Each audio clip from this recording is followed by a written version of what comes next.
there is a man whose name you almost certainly recognize, and almost certainly for the wrong reason. He is the most cited Jewish historian of the ancient world, the primary source upon which scholars of the first century depend, a figure whose writings have survived nearly 2,000 years in monastery archives and university libraries across the Western world. And yet almost no one who quotes him knows what kind of man he actually was, how he came to write what he wrote, who was paying him when he wrote it, and what he was desperate to make the world forget. His name was Josephus, and the story of how he got from a rebel fortress in Galilee to a palace in Rome, with a new name, a Roman pension, and a literary career that would shape how all of Western civilization understands the world of Jesus of Nazareth. That story is one of the most morally complicated journeys in all of ancient history. To understand Josephus, you have to understand the world that made him. The year 66 of the Common Era, approximately 3 decades after the crucifixion of Jesus and the resurrection that shook the foundations of the ancient world, the province of Judea erupted. What had been simmering for decades, the resentment of Roman taxation, the brutality of Roman administrators, the accumulated humiliations of occupation, finally broke open into a full rebellion. The Jewish War, as history would call it, was not a minor frontier skirmish. It was an existential confrontation between one of the world's great powers and a people who had decided, collectively and with the full weight of their theological conviction, that they would rather die free than live as subjects. Into this world of absolute choices, of mountains and armies, and prophecy and fire, a young man named Yosef ben Matityahu stepped forward and accepted command of the Jewish forces in Galilee. He was educated, brilliant, connected to the priestly aristocracy of Jerusalem, and according to his own later account, unusually gifted. He was also, as events would make unmistakably clear, a man whose primary allegiance was always to his own survival. In the year 67, the Roman general Vespasian arrived in Galilee with an army that was not merely large, but methodical. Vespasian did not rush, he did not gamble. He reduced Galilean fortresses one by one with the patient, grinding efficiency that Rome had perfected across centuries of conquest. And when he reached the fortress of Jotapata, where Josephus had retreated with his remaining forces, what unfolded over 47 days was both a military siege and, for Josephus, a crisis of identity that would determine the entire trajectory of his future. Jotapata fell. The Jewish forces inside faced the choice that Roman conquest always imposed upon the defeated: surrender, enslavement, or death. According to his own account, Josephus and a group of survivors made a pact to die by lot rather than surrender. One by one, the men in that cave killed each other until only Josephus and one other remained. And then, Josephus surrendered, the sole survivor of a suicide pact, the commander who chose Rome over death, the man who, in the logic of his own people and his own war, had just committed the most fundamental act of betrayal imaginable. What happened next is extraordinary, not simply as biography, but as a case study in the architecture of human self-justification. Brought before Vespasian in chains, Josephus did not beg for mercy in the ordinary way of a defeated general. He made a prophecy. He told Vespasian that God had shown him in dreams that Vespasian would become emperor of Rome. In the year 67, Vespasian was a general, not an emperor. The emperor was Nero, erratic and dangerous, and the throne was not something a provincial commander openly coveted. But Josephus made the prophecy anyway, with the confidence of a man who understood that an extraordinary claim, precisely because of its audacity, could function as a kind of intellectual collateral. Vespasian did not execute him, Vespasian kept him. And in the year 69, when Nero was dead and Rome descended into the chaos of 4 emperors in a single year, Vespasian was acclaimed emperor by his troops in Alexandria, then recognized by the Senate in Rome. The prophecy had come true, and Josephus, the prisoner who had foreseen it, was freed, given the family name of his patron, Flavius, and attached to the Roman imperial household with a degree of privilege that almost no conquered enemy in history had ever received. He watched the siege of Jerusalem from the Roman side of the lines. He watched his people die. He watched the temple burn. And then he went to Rome and wrote about it. The 2 great works of Flavius Josephus, the Jewish War and the Jewish Antiquities, are not simply historical texts. They are, in the most precise sense of the word, documents of negotiation. Josephus was writing for a Roman audience, under Roman patronage, with the explicit goal of explaining the Jewish people to a world that had just watched a Roman army destroy their sacred city. Every word he wrote was shaped by that position. Every emphasis, every omission, every interpretive choice reflects the impossible task of a man trying to honor a people he had abandoned while simultaneously justifying the empire that had destroyed them. The Jewish War, finished in the early 70s, argues with elaborate care that the rebellion against Rome was the fault of a radical minority, the Zealots, the Sicarii, the extremists, and not the expression of a broader national will. Josephus portrays Vespasian and Titus, the general who finished the siege of Jerusalem and who would himself later become emperor, as reluctant conquerors, men who would have preferred peace, who wept over the destruction of the temple, who were forced into violence by Jewish intransigence rather than Roman appetite. The argument was politically useful for Rome, and it was politically useful for Josephus. Because if the war was the fault of Jewish extremists, then Josephus, who had opposed those extremists, was not a traitor. He was a pragmatist who had seen clearly what the radicals could not. This is the interpretive move that defines the entire intellectual project of Josephus. He is constantly, exhaustingly, reframing. He reframes his surrender not as cowardice, but as prophetic discernment. He reframes his collaboration not as betrayal, but as a higher form of patriotism. A man who preserved the Jewish literary and cultural heritage precisely because he survived when others died. He reframes his position in the Roman household not as the reward of a collaborator, but as a platform from which the Jewish people could be understood and perhaps even respected. There is something almost unbearably human in all of this. Josephus was not a monster. He was a man of extraordinary intelligence, placed in an impossible situation, who made choices that allowed him to live and that required him, for the rest of his life, to explain those choices to himself and to everyone else. The Jewish Antiquities, his longer and more ambitious work, completed around the year 93, is the project of a man who has decided that the best way to justify his survival is to make his survival useful. He will tell the whole story, from creation to the Jewish war.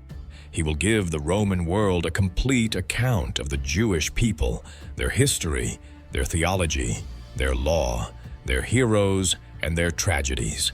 He will be the bridge between 2 civilizations, and in being the bridge, he will earn the right to his own name.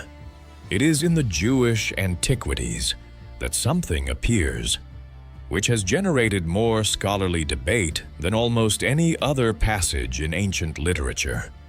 In Book 18, in a section discussing the events of the governorship of Pontius Pilate, there appears a paragraph about a man named Jesus. The passage, called the Testimonium Flavianum by scholars, describes Jesus as a wise man, a teacher of people who received truth with pleasure, who drew many Jews and many Greeks. It says that he was condemned to the cross by Pilate, and that on the third day he appeared to his followers restored to life, as the divine prophets had foretold. The problem is evident to any careful reader. If Josephus genuinely wrote those words, including the claims about the resurrection and the fulfillment of prophecy, then Josephus was describing himself as, at minimum, acknowledging the truth of Christianity. And yet there is no evidence whatsoever that Josephus was a Christian. He lived the rest of his life as a Jewish man under Roman patronage, with no indication in any other source that he converted to or sympathized with the nascent Christian movement. A writer of his precision and self-awareness would not have embedded a declaration of Christian faith in a passing reference without ever returning to the subject.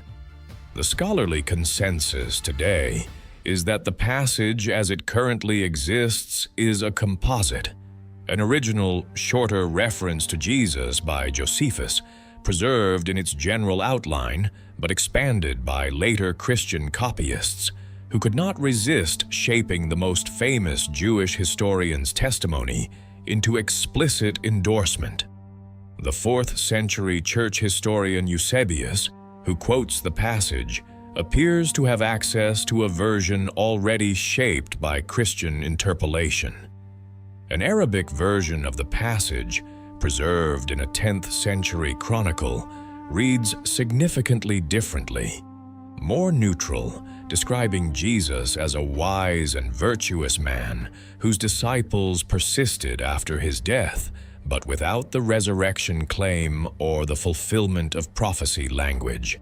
What this means is both historically significant and theologically important to understand clearly.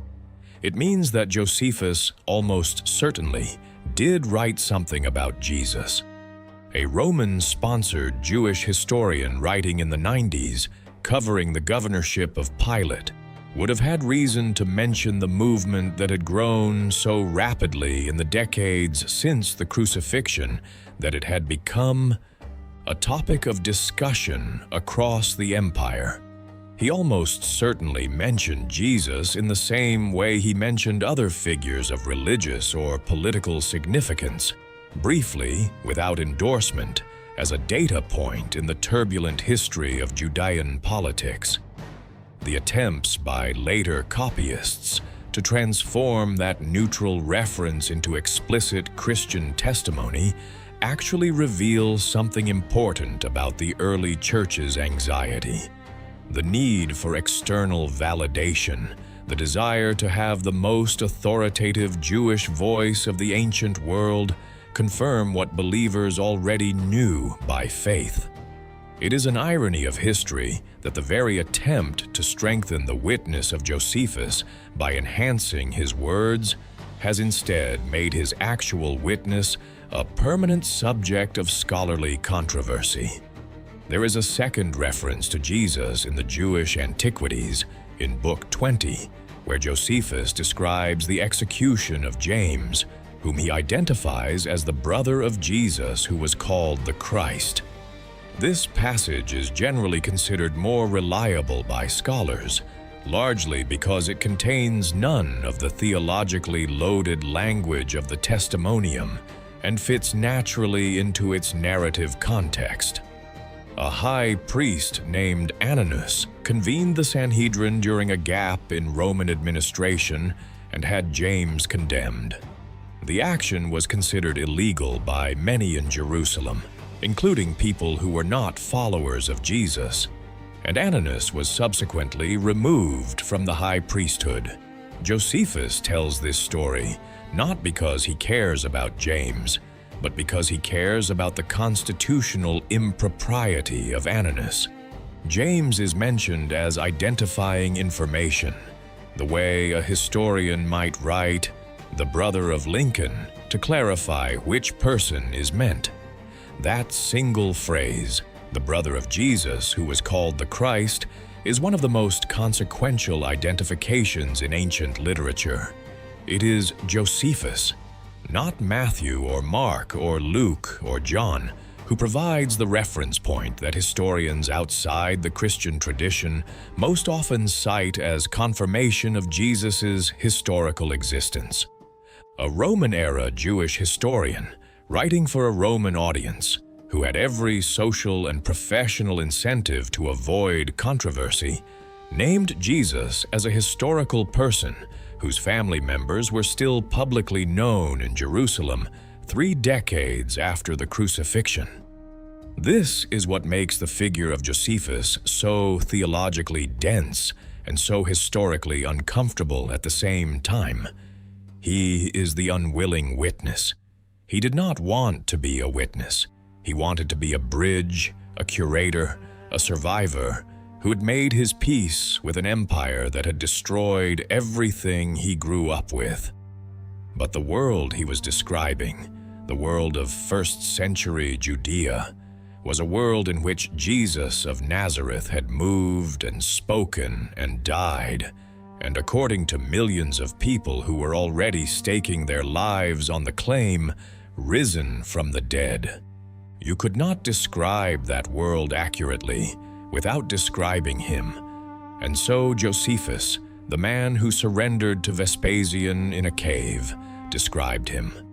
Briefly, carefully, and in doing so, without intending it, without wanting it, gave the outside world one of its most enduring anchors for the historicity of the gospel. The deeper question that Josephus raises is not about Jesus.